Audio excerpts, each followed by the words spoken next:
시집 와서 갑자기 안 하던 일 하려니까 많이 힘들죠? 아니에요. 저희 집에서도 명절마다 많이 했던 일인데요, 뭐. 어머님이 많이 도와주셔서 별로 힘들지도 않았어요. 에이, 제가 옆에서 볼 때는 엄청 힘들어 보이던데. 그냥 솔직히 힘들면 힘들다고 말해요. 진짜 별로 힘들진 않았어요. 어머님 댁 식구가 많지도 않아서 애초에 음식량도 별로 준비 안 하잖아요. 저희 집에서는 친척들이 많아서 전도 하루 종일 부치고 갈비찜이나 잡채를 한 번 해도 큰 솥으로 하나 가득 해야 하거든요. 오히려 음식 준비 많이 안 하니까 크게 힘든 거 없고 좋은 것 같아요. 그래요? 내가 볼 때는 전혀 아닌 것 같던데. 언니 어제 오늘 엄청 힘들어 보였어요. 표정이 진짜 안 좋던데. 제 표정이요? 이상하다. 그런 거 없었는데. 어머님, 아버님도 잘해주시고 저 기분 좋게 있다가 왔어요. 그렇다면 다행이긴 한데요. 언니 속마음이 어떤지 우리는 모르니까 엄마 아빠 앞에서라도 표정 관리 좀 해주세요. 누가 보면 억지로 끌려와서 일하는 사람 같잖아요. 아니요, 저 진짜 그렇게 생각해 본 적 없어요. 일도 별로 안 했고 이틀 동안 맛있는 거 먹고 잘 쉬다가 올라온 건데 제가 기분 안 좋을 일이 없죠. 새언니가 무슨 생각인지 대충 알 것 같긴 한데. 요즘은 시부모가 며느리 눈치 보는 세상이라면서요? 안 그래도 멀리 떨어져 사니까 자주 얼굴도 못 보는데. 새언니 한번 집에 오면 우리 엄마가 언니 눈치 엄청 보는 것 같아요. 제가 뭘 어쨌다고. 우리 부모님처럼 대하고 있어요. 네네, 언니는 그렇게 느낄 수도 있겠죠. 하지만 입장 바꿔서 한번 생각해 보시라는 거예요. 솔직히 제가 아직 시집은 안 가봤지만 친정부모도 아니고 시부모 만나러 왔는데 싫을 수도 있다고 생각해요. 근데 조금 웃기도 하고 우리 엄마 아빠 앞에서 너무 기분 나쁜 티를 많이 내지 말라 이거죠. 저기 아가씨, 제가 웬만해서는 이런 말 안 하고 싶은데 저 진짜 아니에요. 안 그래도 집이 멀어서 자주 찾아뵙지 못하는 것도 죄송한 마음이라 몇 번 안 되는 명절이나 생신에 내려가는 게 하나도 안 힘들어요. 기분 나쁠 것도 전혀 없고 혹시라도 제 표정이 뭔가 이상했다면 다른 생각을 하고 있어서 그랬을 거예요. 괜히 오해하지 말아주세요. 새언니가 아니면 아닌 거지 뭘 그렇게 정색을 하고 그러세요? 어제 언니가 너무 힘들어 보여서 걱정되는 마음에 해본 소리니까 크게 신경 쓰지 마세요. 언니가 괜찮은 거면 아무 문제가 아니죠. 이 집안에 시집 와서 4년이 지났는데 아직도 시집살이가 적응이 안 됩니다. 시부모님은 별로 말수도 없고 잔소리를 많이 하시는 스타일이 아니에요. 저와 남편은 수도권에 살고 있는데 시댁은 2시간 반 이상 걸리는 지방에서 살고 계시기 때문에 1년에 명절 2번 포함해서 많아야 4-5번 얼굴 보며 살고 있습니다. 자주 얼굴도 못 보고 오랜만에 만나면 잘해드리려고 제 나름대로 노력한다고 생각하는데 이상하게도 신혼 때부터 신우가 계속 저를 못 잡아먹어 안달이더라고요. 겉으로는 저를 걱정해주는 척, 저를 위해주는 척을 하면서 시부모님 보는 앞인데 은근히 돌려서 매기는 말을 자주 하고 아까 보셨던 것처럼 대놓고 타박을 하고 있었습니다. 정말 솔직하게 말해서 시댁에 가는 건 전혀 스트레스가 아니에요. 1년에 몇 번 얼굴 보는 것도 아니고 시어머니가 잔소리하는 타입도 아니거든요. 그런데 꼭 내려갔다 올라오면 기분이 계속 좋지 않은 이유는 바로 신우 때문입니다.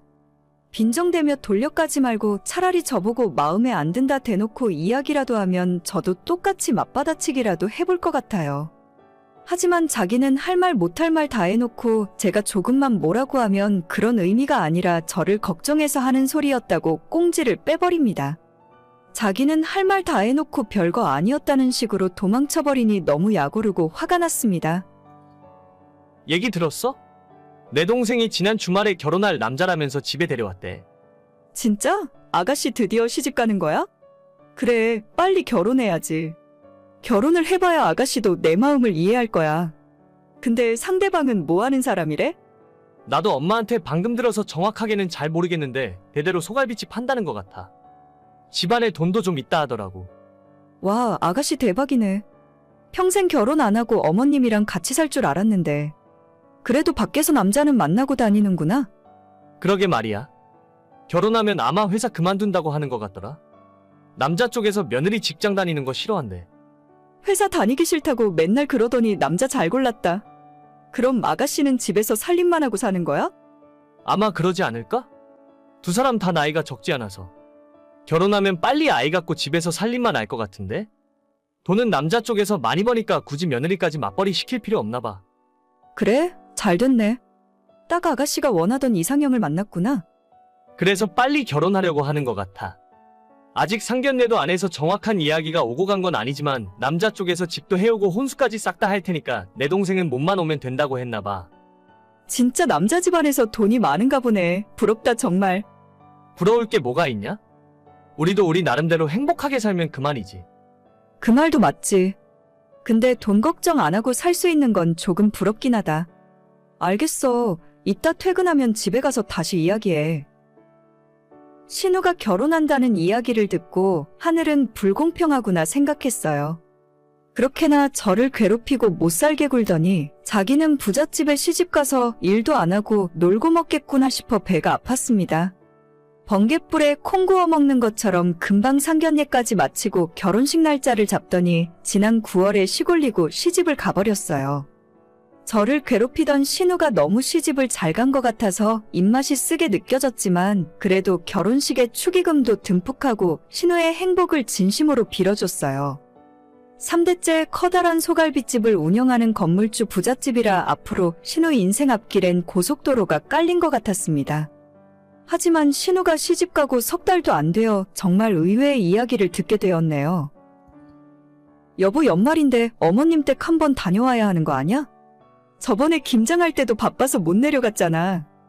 안 그래도 며칠 전에 엄마랑 전화통화했는데 요즘 집안 상황이 시끄럽다고 당분간 내려오지 말래.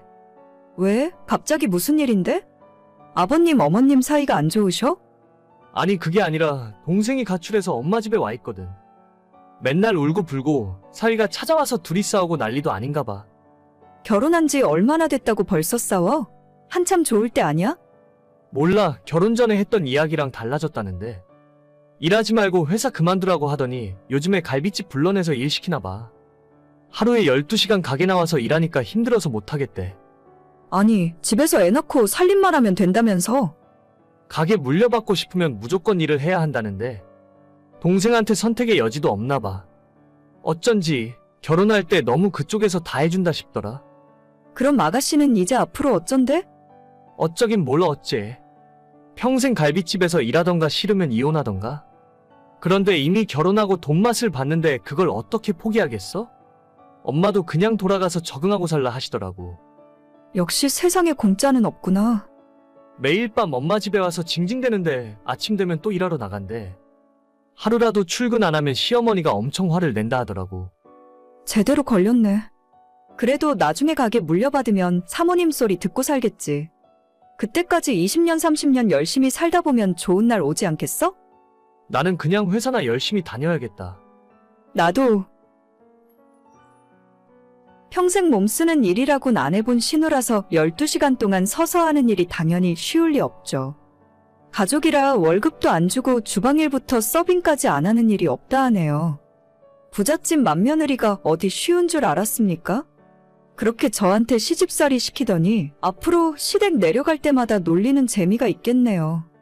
신우 일하고 있는 갈비집은 다음에 내려갔을 때 꼭 들러야겠습니다.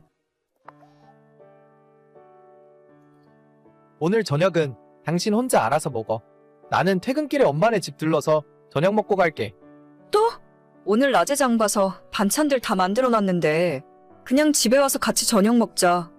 엄마가 삼겹살 구워준대. 너도 우리 엄마 집에 가서 같이 저녁 먹던가? 그건 싫잖아. 그러니까 나 혼자 먹고 간다고. 알겠어. 알아서 먹고 들어와. 나도 혼자 알아서 먹을게. 그래, 당신 하루 종일 집에서 힘들 텐데 먹고 싶은 거 있으면 그냥 배달시켜 먹어. 날도 더운데 괜히 음식 만드느라 고생하지 말고. 말이라도 고맙네. 저는 2년 전 결혼했고 지금은 건강 문제로 잠시 일을 쉬는 중입니다.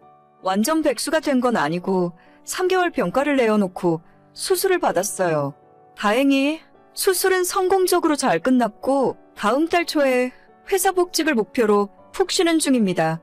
병원에 오래 누워 있어서 그런지 아직 체력은 많이 부족해서 운동을 심하게 하거나 많이 걸어 다니기엔 체력적으로 부담이 심해요. 친정엄마가 얼마 전까지 우리 집에 올라오셔서 밥도 해주고 집안일도 도와주셨는데 지금은 다시 집으로 내려가시고 저 혼자 집에서 쉬면서 집안일도 하는 중입니다. 저희 친정 부모님들이 차로 2시간 넘게 걸리는 지방에서 사시기 때문에 결혼 전부터 남편은 시댁에서 멀지 않은 곳에 살자고 하더라고요. 나중에 제가 임신을 하거나 아이를 낳게 되면 봐줄 사람이 필요하니까 시댁이랑 집이라도 가까워야 서로 편하지 않겠냐고 하면서요. 처음에는 시댁이랑 가까이 살면 시어머니가 너무 간섭하고 괴롭히는 게 아닐까 걱정했는데 그런 걱정은 쓸데없는 기우였어요. 저희 집에 함부로 찾아오시는 적도 없고 지금까지 살림 똑바로 하라며 잔소리하는 경우도 전혀 없이 지난 2년간 자유롭게 지냈습니다. 하지만 어떨 때는 조금 너무한다 싶을 정도로 저한테 관심이 아예 없으세요. 남편이 외동아들이라 그런지 시어머니는 저희 남편을 정말 아끼고 좋아하시는데 반면에 며느리인 저한테는 아무런 관심이 없어 보이십니다. 어느 때는 무관심한 것이 편할 때도 있지만 2년이나 지난 지금까지 시어머니께서 저를 어색해하고 대화도 거의 하지 않으려 하시니까 시댁만 가면 제가 투명인간이 된 기분이에요. 주말에 우리 부모님 모시고 낙지 먹으러 갈까? 당신 낙지 좋아하잖아. 나는 됐어. 당신이나 부모님 모시고 갔다 와. 아니 여보는 왜 우리 부모님이랑 식사하는 자리에 가는 법이 없어? 어차피 집에서 할 일도 없을 텐데 그냥 같이 가서 먹고 오면 좋잖아. 아버님은 그럭저럭 괜찮은데 어머님이랑 같이 있는 것 자체가 너무 어색해. 나한테 말도 잘 안 거시고 내가 하는 말에 대답도 잘 안 하신단 말이야. 그건 우리 엄마가 낯을 가리고 수줍음이 많으시니까 그런 거지. 자주 보고 얼굴을 익히면 그때부터 조금씩 편해질 거야. 2년 동안 나도 노력할 만큼 했는데 어머님은 처음부터 지금까지 똑같으셔. 이제 그냥 포기했으니까 당신이나 부모님 모시고 가서 맛있게 먹고 와. 어휴 진짜 너도 피곤하다 피곤해. 제가 시부모님과 같이 밥 먹으러 가지 않는 이유는 어머님께서는 저를 앞에 두고 티가 날 정도로 너무하게 본인 아들만 챙기십니다. 맛있는 음식이나 메인 반찬들은 전부 아들 앞으로 다 밀어놓고 어느샌가 정신 차려보면 제 밥그릇 앞에는 김치랑 밑반찬, 나물 쪼가리들 뿐이죠. 물론 제 앞에 반찬을 남편 앞으로 가져간다고 해서 제가 먹지 못할 이유는 없습니다. 팔을 좀 뻗어서 가져다 먹으면 되는 일이지만 이미 제 식욕은 뚝 떨어져 버리고 마는 거죠. 당연히 본인 아들이 더 중요하고 아끼는 마음은 이해하겠는데 저도 그 밥상 위에서 같이 밥을 먹고 있는 사람이라는 걸 어머님은 아예 생각도 안 하시는 것처럼 행동하세요. 이것 좀 먹어봐라, 저것 좀 먹어봐라. 아들한테 그렇게 관심을 쏟으시면서 저를 없는 사람 취급을 하니까 도저히 같은 밥상에서 밥을 못 먹겠더라고요. 처음에는 심호와 벽을 허물고 싶어서 선물도 사들고 자주 찾아가고 제가 먼저 안부 전화도 자주 드렸었는데 제 전화를 받으면 어색해하고 할 말 없어서 빨리 끊었으면 하는 시어머니의 속마음이 느껴질 정도였어요. 아무리 노력해봐도 관계 개선이 안 되니까 저는 저대로 포기하고 조용히 살아야겠다 생각했죠. 그런데 얼마 전에 복날이 있었잖아요. 그때 갑자기 시어머니가 남편을 통해서 복날인데 백숙을 같이 먹자며 집으로 오라 하시더라고요. 밖에 나가서 사 먹는 게 저도 편하지 시댁에서 먹는다고 하니 진짜 가기도 싫었습니다. 당신 진짜 이번에도 안 갈 거야? 엄마가 복날이라고 호종닭 사다가 백숙 해놓는다는데 이번에도 안 먹겠다고 거절하면 분위기 이상해져. 나는 그냥 집에서 집밥 먹으면 되는데 당신 혼자 가서 나 대신 많이 먹고 오면 안 돼? 아니야. 이번에는 엄마가 꼭 당신도 같이 데려오라고 했단 말이야. 당신 백숙에 들어있는 찹쌀죽도 좋아하잖아. 엄마가 다 준비해놨다고 하니까 이따 저녁에 엄마네 집으로 바로 와. 나도 퇴근하고 바로 갈 테니까. 그래 알겠어. 그럼 당신 퇴근 시간 맞춰서 갈게. 진짜 난 괜찮은데. 남편이 6시에 퇴근해서 집에 오는 시간이 대략 40분 정도 걸려요.